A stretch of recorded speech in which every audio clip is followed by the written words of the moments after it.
ជំរាបសួរបងប្អូនអរគ្នាចឹងនេះខ្ញុំចង់មកនិយាយអំពីសារទៅកាន់យុវវ័យចំពោះទី26ដែលតាក់ទងជាមួយនឹងការប្រយុទ្ធនៃសេចក្តីជំនឿតែយើងគួរតែប្រយុទ្ធជាមួយសេចក្តីជំនឿរបស់យើងដែលយើងជឿជាប្រចាំថ្ងៃដោយរបៀបណា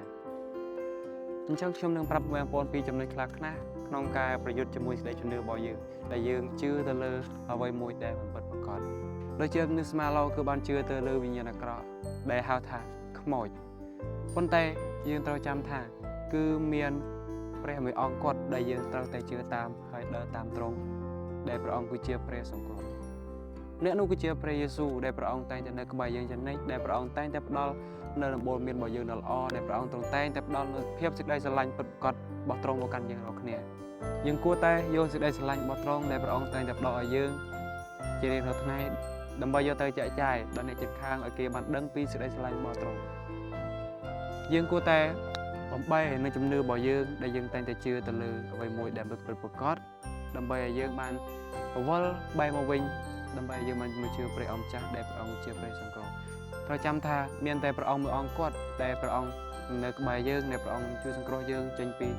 ពិភពលោកមួយនេះដែលពោរពេញទៅដោយអំពើបាបយើងត្រូវដឹងថាពិភពលោកមួយនេះគឺជាពិភពលោកមួយដែលពោរពេញទៅដោយអំពើបាបដែលយើងតែងតែប្រព្រឹត្តបាបពីមួយថ្ងៃទៅមួយថ្ងៃជាពិសេសគឺលើសេចក្តីជំនឿរបស់យើងដែលយើងជឿទៅលើអ្វីមួយដែលមិនពិតប្រាកដយើងដឹងថាសម័យឥឡូវនេះគឺតាតាំងវាចាប់ដើមធ្វើឲ្យចិត្តរបស់មនុស្សចាប់ដើមមានការភ័យខ្លាចជាពិសេស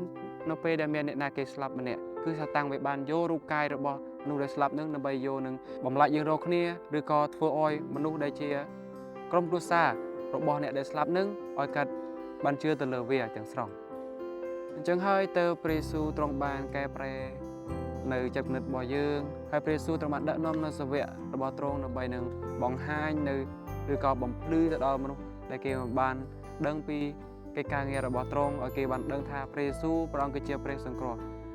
អញ្ចឹងគ្មានអ្នកណាគេដូចព្រះអង្គឡើយអញ្ចឹងគ្មានព្រះឯណាទៀតដូចព្រះអង្គដែលព្រះអង្គគឺជាព្រះតែមួយអង្គគាត់ដែលអាចសង្គ្រោះយើងបានចេញពីពិភពលោកមួយនេះ